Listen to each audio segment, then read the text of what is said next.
Chapter 5. Returning to the task.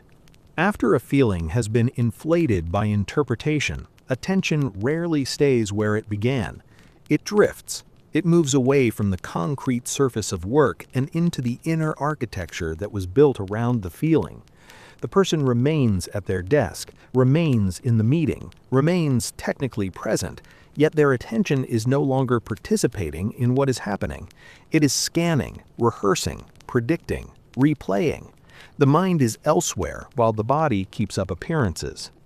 This is one of the most ordinary forms of modern disconnection. It does not look like collapse, it looks like functioning. A person answers messages, attends calls, moves through tasks with a kind of half-light behind the eyes. They are not absent enough to be questioned, but they are not present enough to be clean. They carry a low-grade friction that makes everything take longer than it should, and because the friction has no obvious source, they treat it as personality or circumstance rather than as attention misdirected. Attention is usually described as something a person has, like a resource that can be high or low. In practice, it behaves more like something a person does. It is a placement. It is a movement. It is a returning. It is not merely the brightness of consciousness, but the direction of it. A person does not simply possess focus the way they possess height or age. Focus is a series of small actions that occur inside the moment, actions so familiar that they are mistaken for background conditions. When a day feels scattered, the scatter is rarely a mysterious atmosphere. It is 1,000 tiny placements of attention into places that do not serve the task. Some placements are pulled by external noise, some by internal weather, some by the subtle seductions of novelty and reaction, but the result is the same. Attention leaves, then leaves again, and if it is not brought back deliberately, work becomes a place the person keeps circling without entering. The difficulty is that attention does not leave with ceremony. It slides. A phrase in an email triggers a memory triggers a prediction triggers a bodily response, and the bodily response invites more interpretation. In the span of seconds, a person can be deep inside an imagined conversation that has nothing to do with the actual one in front of them. They can be building their case, defending their position, regretting their tone, all while the real work waits quietly, unclaimed. Nothing about this feels like a choice in the moment it happens. It feels like thought. It feels like processing. It feels like being responsible. The mind can justify its drift in sophisticated language, but the sophistication is often irrelevant. A worker can think brilliantly about the wrong thing and still be avoiding the only thing that would move the day forward. Intelligence does not guarantee direction. It only increases the mind's ability to create compelling detours. Returning to the task is therefore not a mood. It is a practice of reorientation. It is the repeated act of noticing where attention has gone and placing it back into what is required. This act is not dramatic. It is not even always pleasant. It is a kind of quiet discipline, the discipline of not following every internal movement as though it deserves the full weight of the self. In work, the temptation is to believe that focus should feel a certain way. People look for the sensation of being locked in, for the smoothness of unbroken momentum, for the inner silence that makes effort feel inevitable. When that sensation is absent, they assume focus is unavailable, and they wait for it to arrive. But waiting is often the very thing that prevents it. Focus rarely arrives as a gift. It is assembled, piece by piece, through repeated returns. A person sits down to write and feels the mind resist the first sentence. The resistance may be nothing more than the mind transitioning from one mode to another, like a room cooling after heat has been turned off. The worker can interpret that resistance as a sign of incapacity or misalignment, or they can treat it as a normal texture of beginning. The difference is not philosophical, it is operational. The first approach creates a problem that must be solved before work can start. The second approach creates a moment that can be entered as it is. This is where attention becomes action rather than condition. The worker does not need to feel ready. They need to place attention onto the next concrete requirement and allow the mind to complain from the edge of the room. The complaint may continue for a while. It may even become louder when it is not obeyed. That is part of its nature. The mind tests boundaries. It escalates when it is not indulged. A person who mistakes escalation for truth will retreat. A person who understands escalation as a predictable response to reorientation will keep returning. The return is often experienced as a small inward movement, like turning one's face back towards a conversation after looking away. It is not a fight. It is not force. It is a simple refusal to keep feeding whatever has captured attention. The mind does not like being withdrawn from its preferred loops, especially loops that promise resolution or protection. But the withdrawal is still possible, not once but repeatedly, until repetition turns returning into a familiar motion. In the beginning, this feels almost trivial, and that triviality is precisely why many people overlook it. They are drawn to large solutions, to radical changes in schedule, environment, identity. They want a different life, a different temperament, a different kind of brain. What they usually need first is a different relationship with the small motion of attention. The worker does not build steadiness by winning one heroic battle against distraction. They build it by refusing to be carried away 1,000 times, gently but consistently, until the refusal becomes ordinary. External distraction is the obvious enemy because it announces itself with sound and light. Internal distraction is more persuasive because it sounds like the self.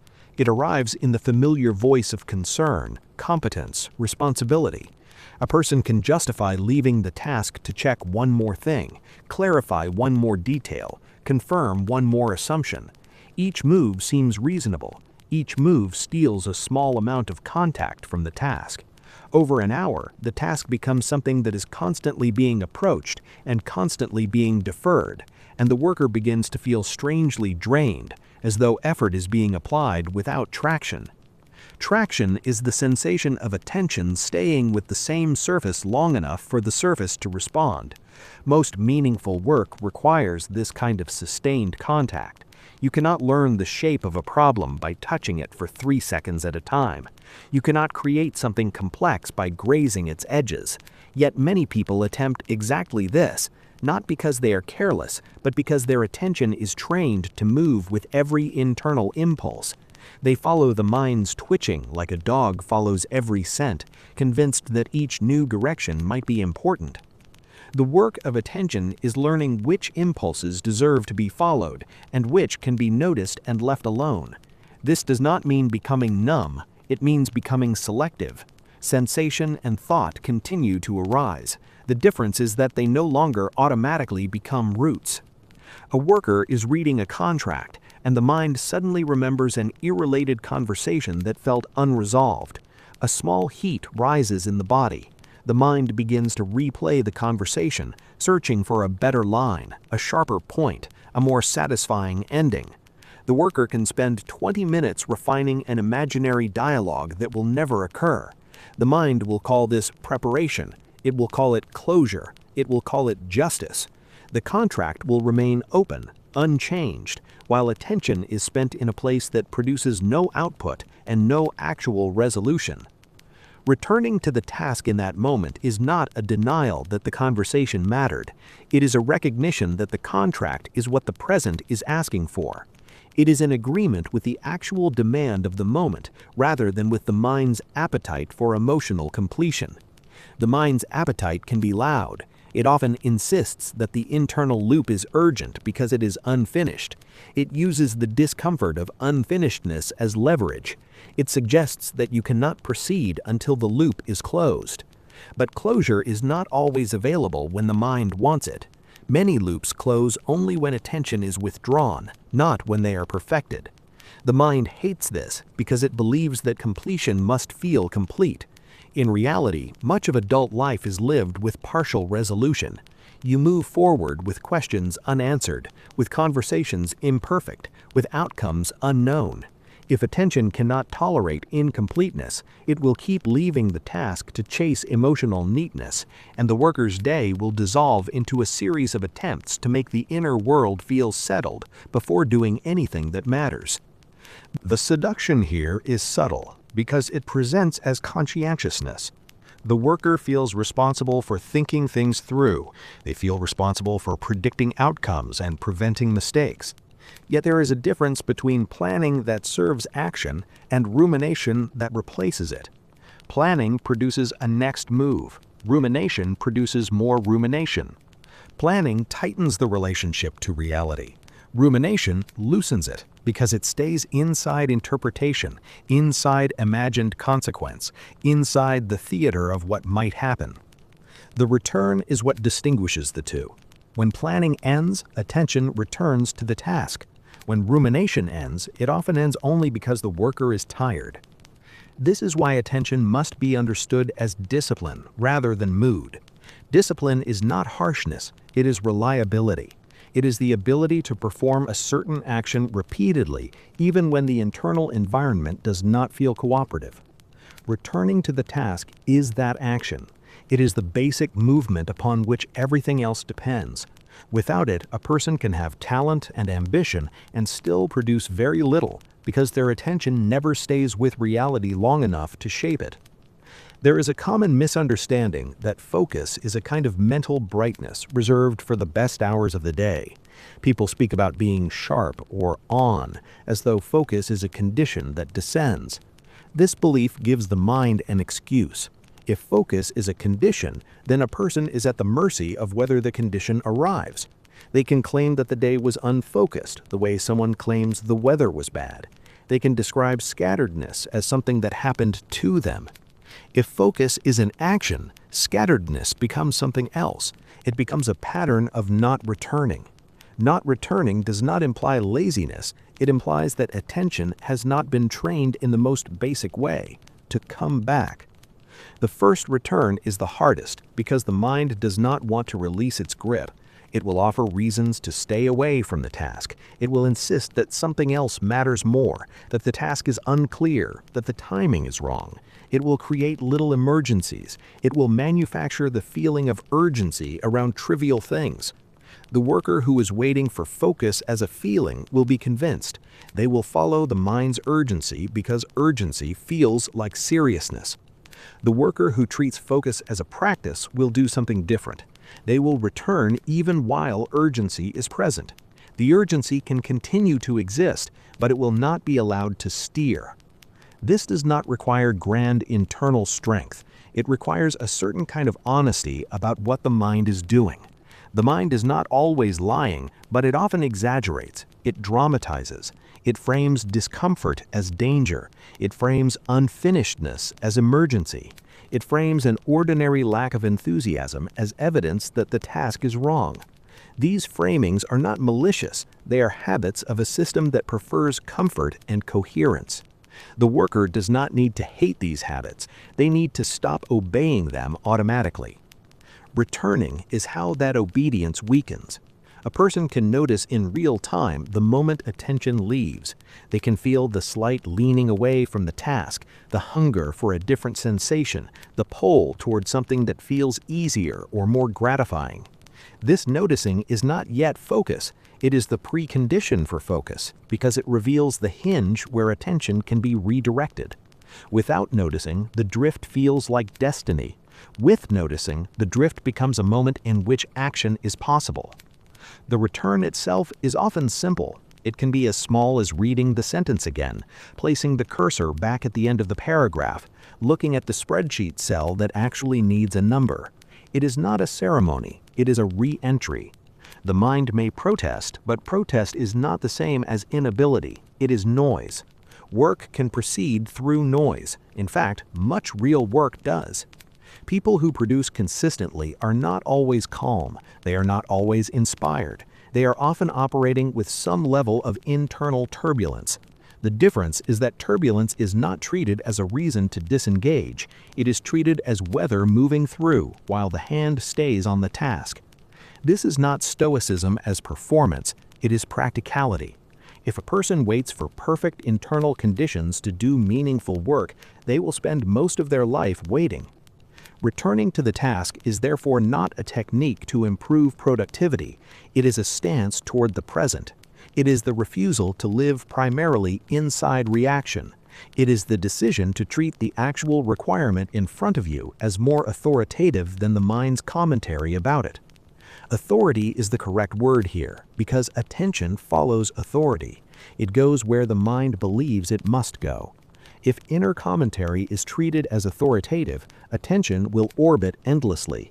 If the task is treated as authoritative, attention will keep returning to it even while commentary persists. This shift in authority is not achieved by arguing with thoughts, it is achieved by moving attention away from them. There is an intimate relationship between attention and identity. A person becomes what they attend to, not because attention magically transforms them, but because attention is where life is lived. If attention is spent mostly on self-monitoring, the person becomes a self-monitor. If attention is spent mostly on reaction, the person becomes reactive. If attention is spent mostly on the work itself, the person becomes someone who does the work. Identity forms around where attention has been placed repeatedly, and this is why returning to the task has a deeper effect than it first appears. It is not only about finishing today's email or completing today's deliverable, it is about training the mind to live on the same surface as reality. The surface of reality is not always comfortable, it is often plain, it often lacks the emotional payoff the mind craves.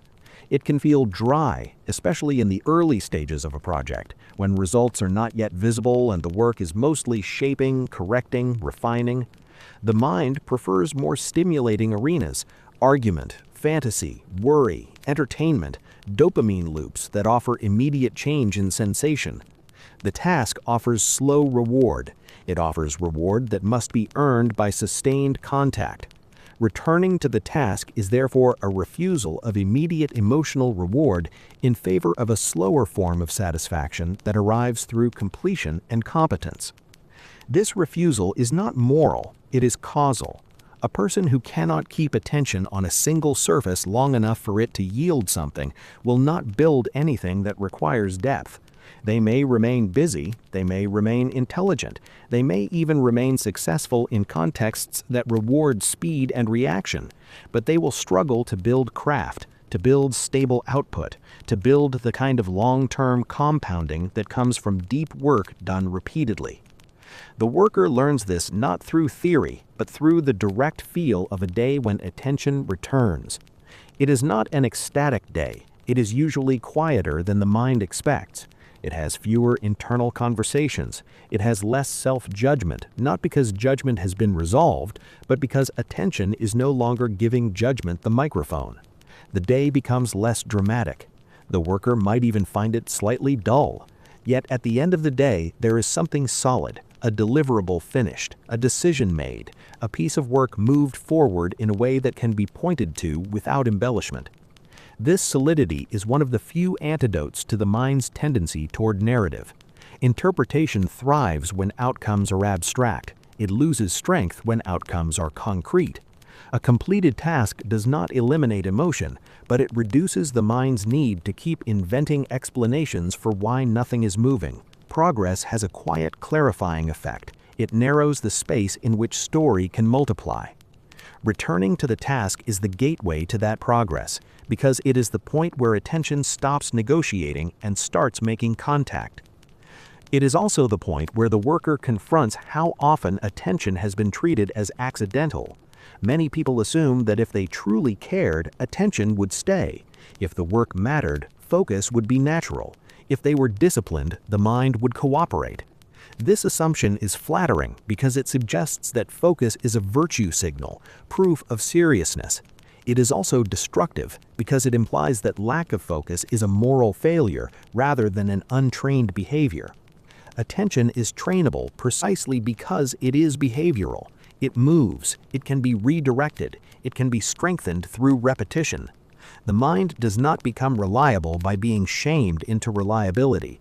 It becomes reliable by being brought back again and again until returning is more familiar than drifting. The beginning of this training often feels humbling because it reveals how little control a person has been exercising.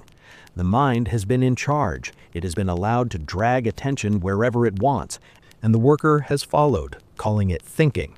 When the worker tries to return, they see how quickly attention slips away again. They see how restless the inner system is. They see how much the mind resists being placed onto something that does not immediately gratify. This can produce a brief discouragement, which the mind will gladly interpret as proof that focus is not possible today. Returning is required even there. The discouragement is also weather. It is also noise. The worker can notice it and still place attention back on the next requirement. Over time, that act begins to change the inner relationship. The mind learns that it is not the only authority. It learns that it can protest without being obeyed. As this learning accumulates, something shifts in how work is experienced. The task becomes less symbolic. It becomes less entangled with identity. It becomes less haunted by interpretation.